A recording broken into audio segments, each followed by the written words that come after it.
I hate scripts. I like to be freestyler. Perfect. Okay, so thank you so much for joining my show this evening. I really, really appreciate it, especially since that it's after Ramadan, during Ramadan timing. I really am appreciative of that. Fantastic to have you because you are in a similar industry and an excellent and outstanding job search strategist. So thank you so much, Hatham, for joining us this afternoon or this evening. It's my pleasure. It's absolutely my pleasure, Trish, to be with you here. And yeah, it's Ramadan and the timing is like, it's dark. Who would make an interview at the dark time? When we are, I know what to call yourself like a night owl or like an early waker. I like to wake up early, but these days times are like hectic for everyone, for all professionals in Dubai, in UAE, and everywhere. So you guys, you're all doing a great job. Well done. Fantastic. So I would definitely love to hear your insights. I mean, you've been doing this for quite a while now and with a lot of success. I came across your profile and thought, oh my goodness, we've got to catch up. And I think we are, yeah, well, I know we have definitely grabbed a coffee and had many discussions. So I would love to hear your insights and hear what your thoughts are about what industries are hiring at the minute. Well, see, the things that by the way, I received a lot of questions about that. But Haytham, I'm in this industry, I'm in that industry. How can I move? How can I shift? And I met like a guy who was like a graphic designer, want to go to the AI industry, want to go to the IT. Like, whoa, come on, man, take it easy. I know that's a big, huge step. But yeah, Haytham, that industry is booming. My industry is doing really bad. And the others who are in retail want to go to e-commerce and vice versa. Yes, they are quite impressive industries. They are doing really, really good, especially since COVID-19 thing raised. And of course, we heard that Amazon have hired like more than 3,000 employees in UAE itself, any other places as well. Many e-commerce companies are doing really good. So we can see like here a pattern of e-commerce, logistics company doing really good. People want to go there, switch there. We've seen that the AI, the IoT, IT thing, all these companies are doing great actually. But what about the rest? Are we going to say here that other industries are not performing at all? They're not hiring at all? Excuse me, sir, excuse me, ma'am, they do as well. I have a client who was able, his name is Arham, he's a great guy. He was able to switch. Actually, he was really persistent to work in oil industry. And we heard about oil like for about more than 2 3 years we're doing really bad. No one wanted to work in the oil industry anymore, not being like before. But he was so eager to get a job there, and he was able to get a job there, right? He lost a job for 6 months. He was able to retain himself in the markets, and he got a job in one of the biggest local oil industry companies. So the thing is that, are they still hiring? Yes, everyone is still hiring, but it's not the same way that they were hiring before. So the question is that, Haytham, can I switch industries? Of course, you can switch industries in this case. And I want to give another example, wonderful example. And my advice will be based on this example. So there's the lady, a wonderful lady actually, and I met her through LinkedIn. I checked out her profile and we had a chat together. So when I look at her profile throughout her career, she was able to switch industries in the same domain, marketing. She was able to move between electronics to aviation to IT to events management. I told her, hey, how did you do that? Of course, her answer didn't surprise me because the way she did it is perfectly well done strategically. Like she drew out the whole strategy, and here's what you're gonna learn from her story. What she did is the following. So, of course, the first thing they're going to come up with is objections. These companies will try to object as much as possible why they want to, find out the weaknesses in you, find out really confident if you can be a great fit for their company or not. They will tell you, hey, you came up from the aviation industry. How would you work with us in the electronics industry? That's totally different industries. So we don't feel like you would be able to fit here. She told me, well, listen, she reversed the whole table against them. She said, listen, I'm going to move out. I'm going to bring you all the best practices and the systems and the models that I've learned in that industry, the best of them, and bring them to your industry, to your workspace, to your environment, so that you'll be able to really understand how can we function in a totally different way.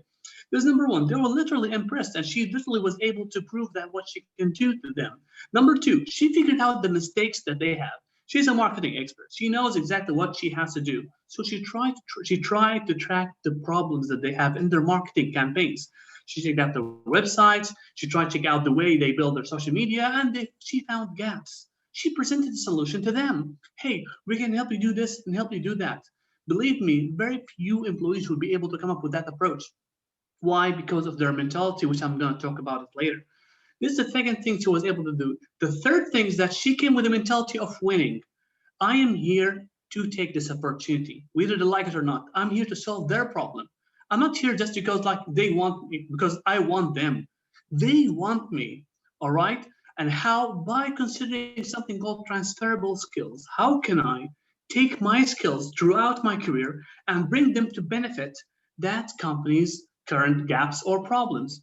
So the industry gap is there. It's how smart are you to adapt yourself or to, let's say, be a jack of all trade and show them that how can I move whatever or take out whatever I have learned in my experience and put it for your own use, Mr. Hiring Manager. And that's all about the industry thing, actually. And it is challenging, to be honest, Trish. It is challenging, right? Not easy for anyone to do that. Yeah, definitely. I think you've raised some really great points there, Hatham. It's it's these days you have to go think outside the box. I mean, we've got a lot of talent that is available in the market. There is Really. limited number of jobs compared to what there were pre-pandemic. I mean, we're not quite at the level that we were prior. Despite the growth and the availability. And I think business cases and creating and highlighting your transferable skill sets is something really important that it's a strategy that you can implement outside of just applying through LinkedIn, etc. So I would definitely love to hear your thoughts or tips and tricks on what are job searching strategies and what are the most effective ones out there. Well, this is a brilliant question, to be honest, because I felt like throughout my research that like I made the research over 200, 250 professionals so far for the past 4 to 6 months. I just interviewed them. What the hell is going on with you guys? And I targeted those professionals with maybe beyond 6 years of experience. You don't have an excuse, right? You have the skills needed. You have UAE expertise or Saudi Arabia or Kuwait expertise. So what, pardon me, why there are still challenges? You have experience, you should have maybe network and stuff like that. But why not that like a series of challenges? It starts number one with the strategy of networking. Now we are aware that like if we go back 10 years ago, the best way of applying to a job is you either send an email or you go to the office of that company. You pass by the gatekeeper, which will be the secretary here or whatever, the assistant, to like, hey, I would like to apply this job. Or she might take that CV from you, or she'll ask you to just fill up this. She will show you like an email, like, yeah, please send your CV here. Okay, cool. There's something called an email that we have to apply to, it makes my life easier now. But by time LinkedIn grew up, people became more awareness of social media. The social media grew really faster, and companies are trying or became like they try to figure out ways to make this easier by bringing on some applicant tracking systems, online, apply online, apply online. LinkedIn will do the job for you. So the whole wave was toward applying online, but this means that these companies are receiving or are bombarded with a lot of CVs. So what we're going to do here, companies will stop doing that. This is the problem. People, job applicants, job professionals are not yet aware of this. They think like, yeah, the best way to do that is applying online. Not enough, my friend. The best way now is to network. How? You have to be there. You have to stand in front of the hiring manager and tell them like, hey, I'm applying for this job. How to do that? By effective networking. How to do that? Be yourself. Be a human. Interact with these people as humans. Reach out to them like, hey, I'm really interested to know what you're doing here. Don't just like, hey, how are you? Just want to apply to this job. Can you please have a look at my CV? No one has time for your CV, Mike. They got a lot of work to do. So the best way is that to try to find out, how do I understand this person? How do I reach him? How do I create a win-win situation? Because networking is not about taking. If you keep asking people for favors to pass your CV or to read your CV, no one's going to do that. But if you approach from a mentality of, hey, I want to help you first, and if you have a chance to help me, I'll be more grateful. Try to figure out how can you can help people. A small thing like an advice, asking a hiring manager for an advice is a good starter for you. Actually feel like, hey, I appreciate what I do, and I will love that. Giving him a compliment is something that you gave already before you take anything from him or her. All right. After that, you can ask for informative or informational interview, gather more information about the company, what this person's problem, how to reach out to them, okay? The second thing will be, okay, so do you have the right marketing tools to convince him? All right, I'm not using a him or her. I'm not like being, I'm just like giving an example, right? Just to convince her or to convince him that you are right fit. How? You need a proper marketing tool. You have an impressive website, Trish, for example. Your brand is amazing, impressive CV. I've seen some examples. This is brilliant. Reach out, Trish, for example. I'll reach out, Trish. Trish, can you help me with my marketing campaign? Can you please help me with my CVs? Help me with my cover letter. Is it right? Can I impress my employer? Or can I impress a hiring manager through this CV, for instance, or by at least how can I communicate my message to him through a cover letter, a proper cover letter? So this is the basic thing you have to understand if you want to really effectively network, because this person someday will ask you, hey, okay, cool, I'm really interested to know more about you. Can I have your CV? If it wasn't impressive enough, I'm like, what's that? It doesn't have to do with whatever you want to work with us, right? It doesn't, not relevant. You know, you're a graphic designer. We are an IT company. We don't hire graphic designers. And I was expecting that you would do something about it. Okay, well, you know what you want, so you should be able to convey your message. But before that, to be able to fill a proper CV, you have to understand yourself. How aware are you about your value in the market? How aware are you of your skills, your capabilities, your experience, and your achievements? Because you have to put that in a proper marketing tool, which we call it a CV here, or a proposal CV, whatever you want to call it. So you should be aware of yourself and aware about the market, what the market is demanding. You are working for the market. The market's not working for you, my friend. People have this mentality like the market has to hire me. Companies has to hire me because I have no expertise. Oh, well, the world does not revolve around you, right? You have to be aware of what you are capable of delivering and what the market is demanding. The whole strategy is this way: your value, how to market that value, and how to reach the right person where you can give him the value that you can deliver through him. Yes, yes, I absolutely love it. Fantastic. It's a really holistic picture. And I just want to come back to one point that you briefly touched on was the ATS system. So how Yeah. do you think, yeah, and I know that a lot of recruiters and a lot of chats that I especially have touched on this, but from a job searching strategist point of view, how do you ensure that one, you overcome the system or at least get through to the landing page of the first 1 or 2 pages of the applicants and then of the submissions, but then Yeah. if you don't, are you still applying the same strategies that you just walked through? Because it's Well, let's be clear. Yeah, let's be clear. In many MNCs, like we talk about Dell, Microsoft, Oracle. The first company that's thinking in my mind is an IT company. So I get from an IT background eventually. Well, they do rely a lot on ADS. They do rely a lot, unfortunately. And well, the fact because they receive a load of, see, believe it or not, I was hiring multiple times. I posted for jobs I was hiring for. Hey, I'm like, who's Haitham? I just want to ask one question to clarify things for the audience. So Yeah. everyone will pass the software and the system, right? It's just where you land on the recruiter's page to be able to see how far into the search they have to go to view you. Mm, no, I'm not clear about this question. Can we clarify further? So when you're applying for a position and the software is reading your resume, you Yeah. still get through that application. You'll still end up in your inbox, for example. It's just how far into the inbox or into the talent pool that you'll be viewed. Well, that depends. Actually, that really depends, to be honest with you. See, there are we can't guarantee how far you can reach eventually on So the ATS. That's why it's not enough.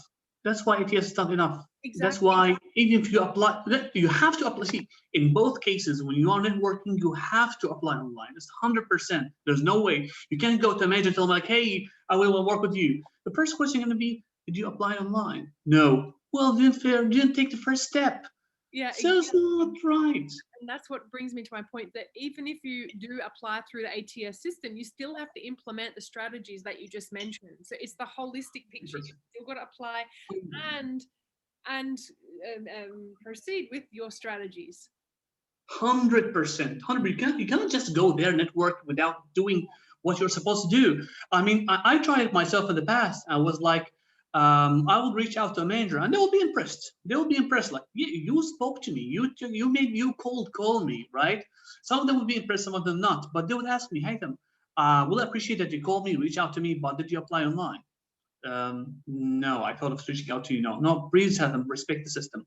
I will understand that you're doing big effort, you're being proactive, but we have to respect a procedure that we're applying here. You have to apply online. Yes, so that's why before you network, before reach out to this person, if you want to be really proactive or reactive, I call it, after the job had been posted, yeah, reach out to him. But first you have to inform him that, hey, I have already applied for this job and I'm interested to get more information or like have an informational interview to gather more details. Is that possible? So yes, we have to apply online.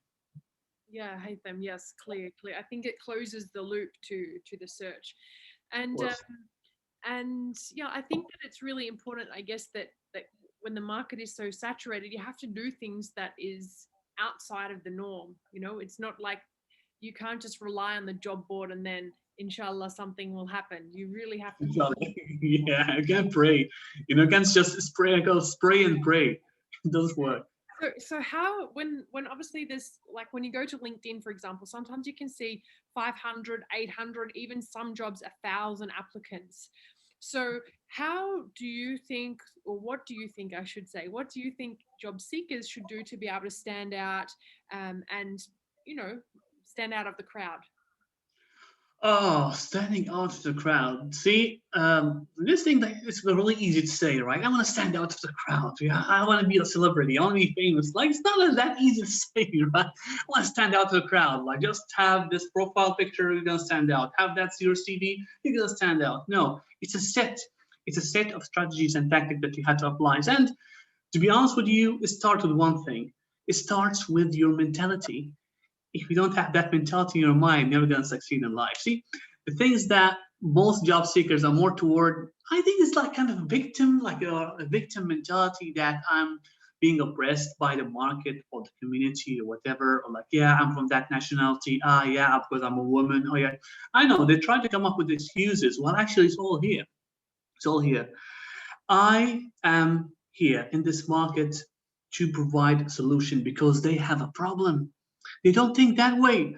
All think about is that, hey, please hire me. I want you, Mr. Employer. I want you, Mr. Hiring Manager. No, don't do that. Don't do that. Don't victimize yourself. Don't belittle yourself. You are valuable. You're so valuable. How? By thinking this way. This hiring manager or this company actually is struggling with a few challenges they're going through right now. Maybe because of an existing resource that has left the company. Maybe because they are into new projects. Maybe they have restructured their organization, and apparently there are a few gaps that they are expecting someone to be able to solve. So that hiring manager is really eager to find someone to come on his doorstep and say like, hey, I know that you have this problem, and this problem. And I came here to show you how we can do this, how we can fix this and fix that based on my previous expertise and my skills. Can we sit down and discuss this? And this is what they really want. If you approach with that mentality, you will definitely stand out. So is there like a 1, 2, 3 steps? I can't be clear about that. It will take long to describe it, but eventually, first of all, the mentality. I want to approach the market with the mentality of I am a solution provider to their problem. Start with that. Just start with that. And whenever you apply for a job, think about it. Why they are hiring these kind of people? What do they want? What can I do to solve their problem? If you came across job description and you believe you can solve like 50 to 60% of the problems that are mentioned in the job description, I'm a great fit. Let me apply. I try to find out a way to reach out to this hiring manager and tell him like, hey, these are your problems and this is how we're going to do it. And of course, there are a set of strategies to network with, for example, um, future colleagues or employees in the same domain you want to work in, let's say marketing expert, all right? I will contact marketing experts in the same companies and try to figure out why they are hiring. Are they really hiring? By the way, I don't want to get into the fake job market where they do a lot of fake jobs. At least figure out why they are hiring. What's the strategy? Are they still open or are they internally hiring? Are they just posting that for the sake of collecting CVs, for the sake of their competitors, for instance? You can do that by just networking or talking to people working in that organization, understand what the problems that they have, and try to figure out who is the person who would be hiring for this role. Who is the manager? Is it the marketing manager? Is it social media manager?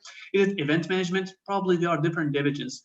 Figuring out that person, speaking out to him from a perspective of, hey, I want to solve the problem. I don't want to apply to the job. I'm not sure if I'm the right fit for you or not. This is a coaching approach, by the way. I'm not sure if I'm the right fit or not yet until I will understand if your problems, I can solve your problems or not. Approaching with this mentality will literally make you stand out. This manager will be really eager to hire someone who would really come in as a solution provider rather than just like money seekers or whatever. I don't want to call it this way. I believe a lot of job seekers, not just money seekers. I know guys under real pressure to pay bills, especially here being expats in the UAE. Yeah. That mentality would change everything, believe me. Absolutely. And I think, well, first of all, I absolutely love the phrase, and it's probably the phrase of the night, but you're a solution provider. So I think that's really hit the nail on the head. And maybe from my own perspective and additions to your comments is, how can you show that you're a solution provider? By highlighting your achievements in quantifiable metrics, so that then you can be able to sell your unique selling proposition to the company. I think that's something that a lot of people, they have to do a lot of self-reflection to be able to identify what growth that they have supported the company with in the past.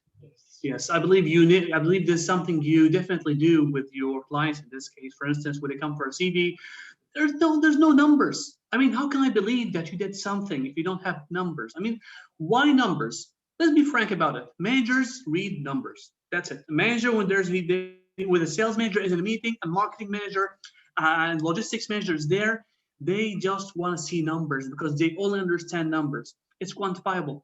If I'm able to quantify this and this and that, yes, you have made something that's tangible. That, let's say, achievement that's tangible. If you said that, hey, I made a great achievement with this company before, and we raised the sales in very impressive way. It doesn't make sense, right? What is that, right? Yeah. Give me numbers. Yeah, in the last quarter, we were able to raise the sales by 25%, which we were also build a strategy to reduce the revenues by, or to reduce the expenses by 35%, which raised our presence in the market and the ROI by 2 to 5% in the market. Yeah, that makes a lot of sense. Yeah. This is what we should do. And I believe this is something that you do already, Trish, to help your clients improve their presence on social media and presence on their CVs and whatever marketing tools and marketing materials they're into. Exactly, absolutely. And I think that's what is the key point to being able to stand out. But again, it requires a lot of self-reflection. So I think you've definitely raised some good points and some maybe tips and tricks that people haven't thought of. What would be maybe your top 3 pieces of advice for job seekers? Well, top 3, there are a lot of them. I mean, guys, you don't need communications. You don't need to be expert communication skills to be able to work. Just approach with the mentality of, hey, I just want to talk. I just want to meet. I want to talk to you. You're a human, and that person is a human. Don't think I want to take benefit as much as possible. Okay, it needs patience. Just be patient throughout your process. It's not like, hey, I want a job now, anytime, any kind of a job. It doesn't work this way. Why? Because companies are not looking for any employees. They are so selective as well. So be selective with jobs that really compatible with you. Number 3, I would say your mentality. Please just fix your mentality toward being a problem solver. Think of it like, hey, what skills do I have? What achievements have I had? What kind of, let's say, achievements, skills, experience, all that. Put them all together. And I would really recommend you to do a personality test. Really do that. It will help you a lot to understand your strengths, your weaknesses, and also to build a proper understanding of yourself. If you don't understand yourself, you will never understand the market, and you would also never be able to present something to a hiring manager. Please, I would recommend, there's a great, if you just Google personality test, just Google personality test, you can come up with plenty of some results that will be for free and will help you understand yourself. Patience, I forgot what was the second, and 3, personality test and understand your own value, because I speak a lot, Trish. I don't script things up. It's all in my mind, but they're scattered. Be yourself. Be yeah. Again. Yeah, which is yes, the mentality thing, the mentality of the solution provider thing, very important. absolutely, Haytham. Yes, yes. And I think you raised a really great point as well there in closing, that it does take time and patience. And obviously, you know, we all have to be able to put food on the table, but you need to be able to ensure that you can be sustainable in this, especially in the UAE, if you are going to be out of work for some time. I think True, it's so true, important that people plan these things. true. So, 100%, yeah, 100%. thank you so much for reaching out and having this conversation and accepting the conversation. I guess, how can people reach to you? And maybe just in closing, you could summarize some of your services in case people would like to work with you. I don't have a service as long as you don't have a problem. So this is my approach in life. I just like speaking to people. I will love just speaking to them, understanding their problem, and if I can help them, I will do my best. So it's all about coaching. I do what's called job search hacking coaching. So why hacking? Well, because I am hacking the hiring system. The hiring system is fault. There's a problem, big problem with the hiring system. That's why we feel like we have all these technologies and people are still unemployed. So there is a trick, and there are always tricks, and you have to master these tricks. So I do that through my coaching program. I usually call it 90 days coaching program, but people start misunderstanding it. They thought like, hey, Haitham, you're going to give me a job in 90 days or otherwise I'll be like, you're not the one. Well, it doesn't work this way, my friend. Eventually, it's coaching as a one-to-one, one-to-many. It's here. I will be there to support. Let me reach out. You reach out to me. I believe that you'll definitely will have a link somewhere for my profile, LinkedIn profile. If you guys can't find me easily, I am first connection for Trish. If you don't understand that, you should be able to understand so far that LinkedIn will allow you to show first connections. I'm there. I'm there, right? You can find me at Haytham Salman, and just DM me, send me direct message. Hey, I would love to talk. I'll be more than happy to talk to you and more than happy to understand your problem and figure out ways. If I can solve it, I'll be more than happy to do that. If I can't, I'll pass it to Trish. Thank you so much for that confidence. Absolutely. So thank you so much. I'll put the link to your LinkedIn profile, both to the YouTube and to my LinkedIn recording, so everyone can reach to you. And I really appreciate your time. Thank you so much, Ramadan Kareem. Ramadan Kareem, thank you very much, Trish. I'm looking forward to have breakfast again like that time. It was a lovely breakfast, right? By the way. Thank Hopefully you. we can do that someday later. Thank you very much, Trish. Lovely conversation. I love that.